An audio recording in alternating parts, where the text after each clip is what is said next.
Olá, muito boa noite. Em um ano, 1.700 mulheres registraram crime de estupro. A quantidade de vítimas foi maior do que no ano anterior. Somente um dia nós divulgamos aqui no TN casos revoltantes. E o TN então foi em busca de respostas. O que deve ser feito? Como agir em casos como esses? Dentro do ônibus, andando pela rua e até no mar. O local varia, mas o alvo de abusos sexuais é quase sempre uma mulher. Em um dia, noticiamos aqui no TN 3 casos. Essa defensora pública, que é coordenadora de promoção e defesa dos direitos das mulheres, explica o que a vítima deve fazer após o abuso. Identificarem os seus agressores, se está num lugar público, verificar se há câmeras de vigilância, se está, por exemplo, num transporte coletivo, pedir ajuda para os outros passageiros, para abordar esse agressor, de repente pedir para o motorista parar. Agora, assim, no caso é de estupro, um caso mais grave, Num primeiro momento, assim, ela pode procurar um serviço de saúde, fazer toda a profilaxia necessária assim para a preservação assim da sua saúde. E aí, quando ela se sentir bem, se sentir à vontade, ela vai procurar uma autoridade policial. O Espírito Santo registrou no ano passado mais de 1.700 casos de estupro, um aumento de 12% comparado a 2021. Em todo o país, as mulheres são as maiores vítimas, em 88% dos casos. Especialistas explicam que a raiz dessa violência sexual está no modo como muitos homens encaram as mulheres, como um objeto. É uma cultura que diz que o corpo da mulher é como se fosse um objeto, que ele pode ser tocado livremente, que ele pode ser objeto de um olhar muito invasivo, um olhar agressivo, Toda mulher sabe quando está recebendo um olhar que é um olhar intimidador. Um olhar assim que ofende ela como mulher, ofende sua liberdade sexual, quando tem toques indesejados, assim, são condutas assim que são tipificadas, são crimes e devem ser denunciadas. Além de denunciar, a mulher também pode procurar uma defensoria pública em busca de seus direitos. A Defensoria Pública, ela trabalha no direito das mulheres, tanto na perspectiva individual, no atendimento de cada caso, de cada mulher, dentro da agressão que ela sofreu, ou na busca de outros direitos, tá? A gente tem também um canal de medidas protetivas online, é só acessar o site da Defensoria Pública, ele funciona 24 horas por dia, tá? A mulher vai entrar ali, vai preencher um formulário muito rapidamente, no dia seguinte, alguém da Defensoria Pública vai entrar em contato com ela e vai completar o atendimento e vão ajuizar essa medida protetiva para ela. Olha, para orientação jurídica da Defensoria Pública, o telefone de contato é 99608-4767. Sobre o suspeito que estava de bicicleta, ele ainda não foi preso. Morreu o idoso atacado por abelhas em Fundão. Paulo Antônio dos Santos, de 60 anos, estava há quase um mês internado no Hospital Jaime Santos Neves, na Serra. Ele foi atacado por um enxame de abelhas quando andava de bicicleta com um neto e um vizinho no final do mês passado. O Paulo era alérgico a abelhas e tirou a camisa para proteger o neto. A morte foi confirmada no início da tarde de hoje. E um incêndio destruiu um restaurante em Vitória. O prejuízo estimado é de R$30 mil. O estabelecimento fica no meio da movimentada rodovia Serafinderense, em São Pedro V. Meu cunhado, que é o churrasqueiro, saiu correndo aqui para fora. E eu vi que ele estava vermelho. Ele é branco e ficou vermelho. Aí ele correu aqui para fora e eu corri lá para dentro. Que eu vi a botija de gás pegando fogo ao redor dela. Aí minha reação foi o seguinte, pegar um pano, molhar com água e tentar apagar o fogo, pelo menos fechar o clique, Só que na hora que eu peguei o pano e botei ao redor para me tentar fechar o clique, subiu mais fogo. Meu marido pegou o extintor de incêndio da loja, tentou apagar o fogo, não conseguiu. Os outros vizinhos também pegaram extintores, tentaram apagar o fogo, não conseguiu. Foi queimando tudo, só até os bombeiros chegarem e que os bombeiros conseguiram apagar. É assim que ficou o restaurante da dona Ednilce e da família dela após o incêndio, completamente destruído. As marcas de fuligem estão por todas as paredes e pelo teto. No chão, os destroços do forro que acabou cedendo devido ao calor do incêndio. E todo o maquinário utilizado no restaurante também se perdeu. 3 freezer queimou, estourou os 3 ventiladores nessa parede aqui atrás de mim. O outro balcão de vidro também estourou os vidros, acabou, chopeira queimou. De equipamento, foi uns 30 mil, só de equipamento. Há também os danos no imóvel que era alugado. Quase tudo que construíram ao longo dos 10 anos de funcionamento se perdeu.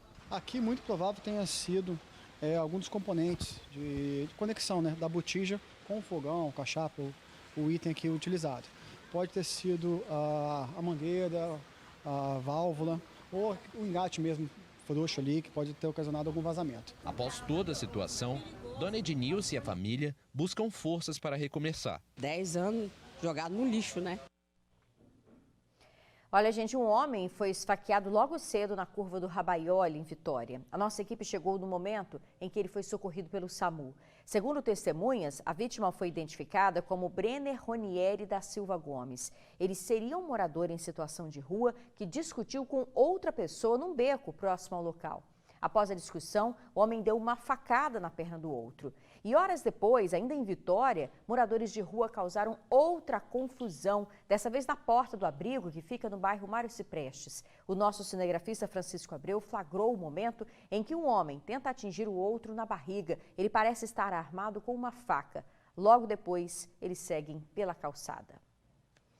Ontem você viu aqui no TN2 que uma fábrica de cigarros ilegais foi encontrada pela polícia na Serra. A polícia agora está investigando se o local tem ligação com uma quadrilha do Rio de Janeiro.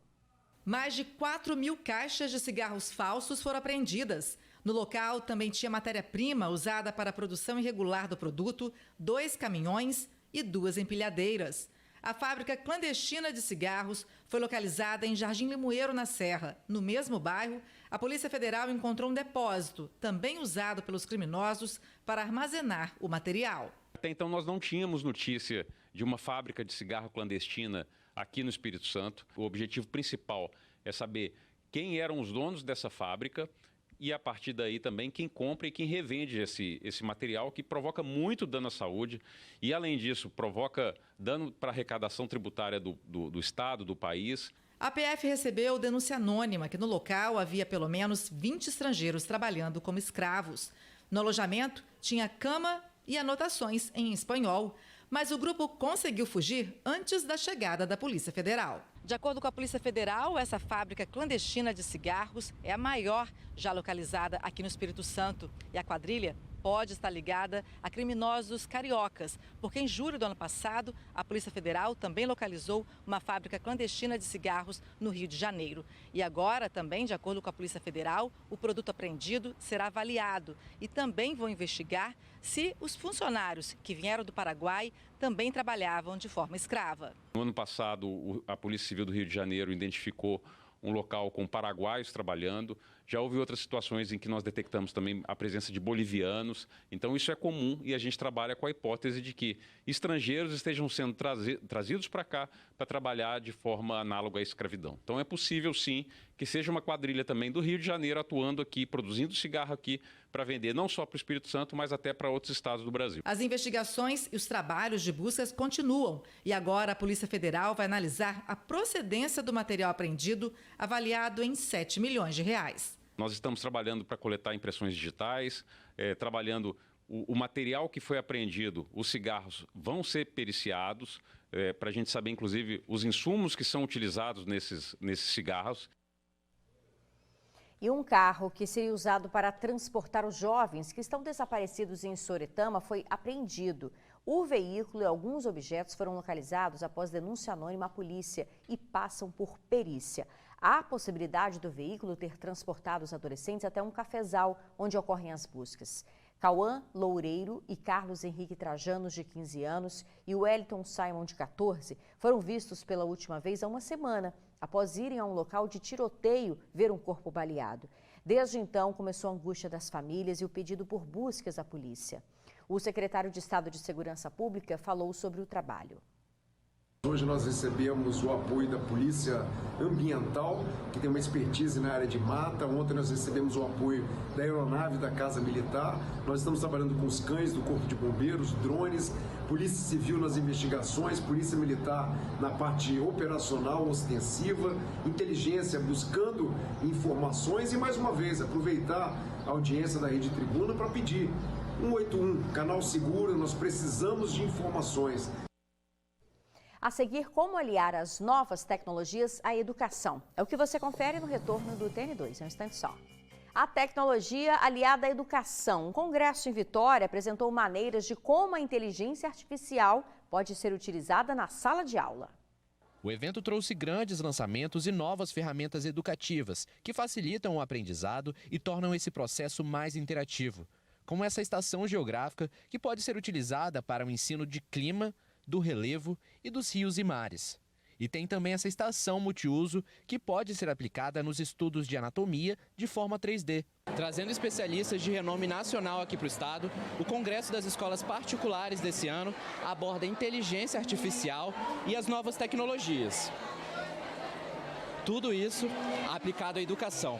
Nós estamos vendo esse movimento acontecer aqui no nosso estado, dentro das nossas escolas, no Brasil e no mundo, e temos que trazer as nossas escolas para poder ouvir os melhores participantes desses assuntos no país, para que nós tenhamos a melhor prática possível dentro das nossas escolas. Você até para entrar na sua casa, na garagem da sua casa, alguma coisa, a inteligência artificial é que vai te liberar, né? Então, é isso que nós trazemos para as nossas escolas, para eles saberem o que é preciso, aonde nós devemos caminhar.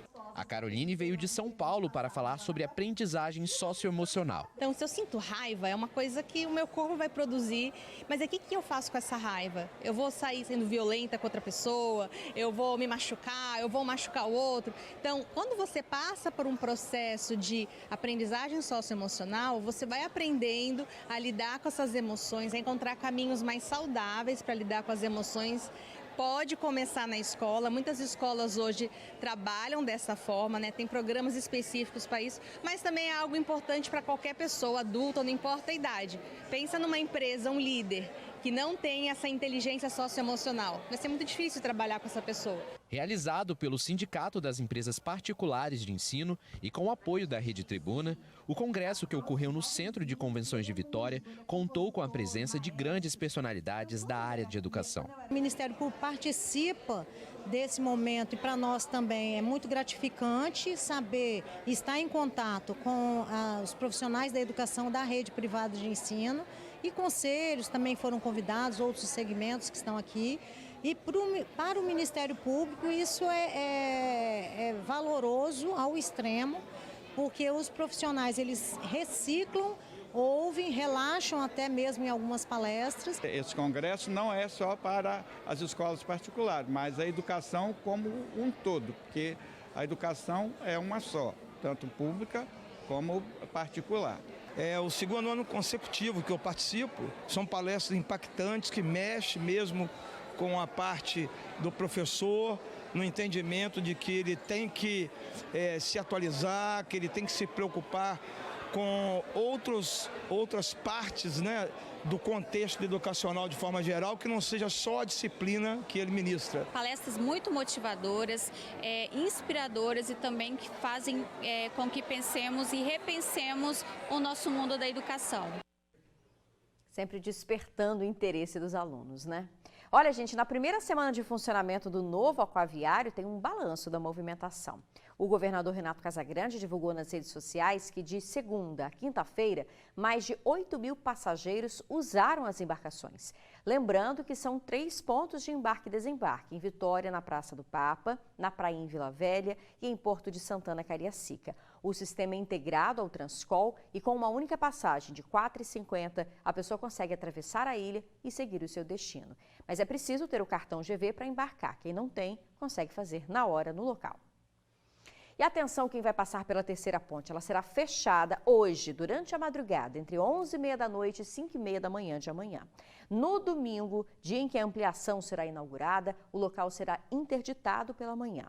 Junto da ampliação das pistas, será feita a inauguração da Ciclovia da Vida, que recebeu o nome de uma cicloativista que morreu defendendo a causa da mobilidade urbana.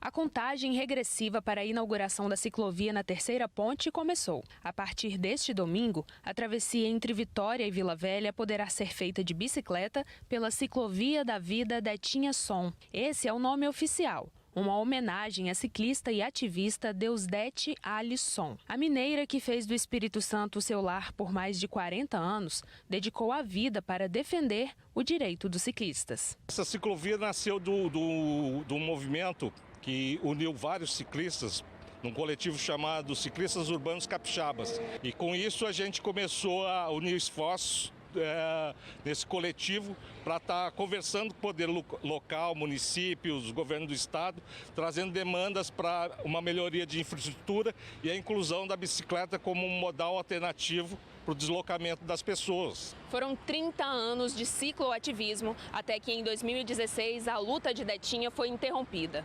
Ela pedalava em Bento Ferreira, na capital, quando foi atingida por um motorista que abria a porta do carro. Infelizmente, ela não resistiu ao traumatismo craniano provocado pela queda. Mas a ausência de Detinha não silenciou a sua causa. Essa ciclovia que a homenageia, por exemplo, é uma prova do quão longe a luta coletiva pode chegar. Essa ciclovia, além da questão da bicicleta, da mobilidade, ela traz também o que é mais importante, que é a vida. Né? Então ela chama Ciclovia da Vida Detinha Som. Eu acho que essa ciclovia simboliza isso, né? Que todo cidadão capixaba, de fora, que vai vir experimentar, contemplar, entenda que a vida vale muito mais do que a pressa. Se teve uma pessoa que contribuiu imensamente, sem ser injusto com os demais envolvidos, foi Detinha. Então a gente fica muito feliz, uma torcida muito grande, mas a gente tem certeza que vai dar tudo certo. Para o companheiro que esteve ao lado de Detinha por 25 anos, a homenagem vai além de reconhecer o legado deixado pela cicloativista. Também é um convite para repensar o modo como ocupamos a cidade. Vai representar não só um legado, mas um simbolismo que a gente tem que continuar fazendo pelo que a gente acha importante para a nossa sociedade, para os nossos filhos, para os nossos netos. E é fundamental a gente pensar diferente da caixinha hoje, porque a cidade não suporta mais. Lembrando que no domingo, para a inauguração das obras, a terceira ponte será fechada de 8 da manhã ao meio-dia. A orientação é que os condutores passem pela segunda ponte ou 5 pontes. A seguir, hoje tem esquenta para o Carnaval 2024. Os detalhes no retorno do TN2. Carnaval é só em fevereiro, a gente sabe. Só que hoje, gente, tem desfile de escola de samba aqui em Vitória. As agremiações vão apresentar os enredos para 2024, ano que vem que tá chegando. Matheus Souza tá lá, tudo iluminado. Me conta aí, o pessoal tá indo mesmo? Como é que tá o clima aí, Matheus? Boa noite. Boa noite, Isabela, e a todos que acompanham o Tribuna Notícias. Quem gosta de carnaval, quem gosta de samba, vai ter um fim de semana para comemorar. Isso porque 8 escolas de samba vão desfilar ao longo de 2 dias aqui no Pátio das Alegorias, no Tancredão. Essas escolas de samba vão desfilar ao longo de 30 minutos. Elas vão ter basicamente entre 200 a 300 componentes e vão levar basicamente todos os segmentos aqui para o Tancredão. Para você ter uma ideia, Isabela, hoje começa às 9 horas da noite e vão desfilar pelo menos 4 escolas, entre elas a Andaraí, a Novo Império, a Boa Vista e a MUG. E esse desfile começa às 9 horas da noite e amanhã começa às 8 horas. O trânsito aqui na região, ele vai precisar sofrer com algumas alterações para viabilizar o evento. Está ocorrendo pontos de bloqueio, um na altura do Teatro Carmélia e outro nas proximidades da Clínica dos Acidentados. Então os motoristas precisam estar atentos porque o trânsito está sendo desviado na região. E não vai contar ponto. Esse mini desfile é simplesmente para trazer uma prévia, um gostinho daquilo que vai vir no ano que vem, Isabela. E também a gente precisa falar que ele começa aqui no Pátio das Alegorias, vai passar pelo arco e vai ser finalizado aqui na altura do Sambão do Povo, Isabela. Eu volto com você. Perfeito, Matheus. É só um esquenta, né? Só um esquenta. Enquanto você falava aí, a gente estava vendo ali nas imagens de arquivo, tá, gente? Essas imagens que a gente está mostrando aí para vocês, ó, bateria, né? A galera toda desfilando, essa aí é a imagem do início do ano. Mas o Matheus está lá no local, tá mostrando, tá tudo iluminado, tudo muito bem organizado, é de graça, né? Não é isso, Matheus? As pessoas podem conferir de perto, é de graça, só confirmando. Exatamente, é de graça, as pessoas podem vir aqui e está sendo tudo preparado. Está ocorrendo os preparativos, estão passando o som, está tudo sendo montado, porque é uma contagem regressiva, né, Isabela? Perfeito. Daqui a pouquinho, pouco mais de 1 hora, deve começar tudo. Tá joia, Matheus. Isabela. Muito obrigada. Então, ó, quem tá animado pode correr para lá. Boa noite para você, obrigada pela sua companhia. Um ótimo fim de semana.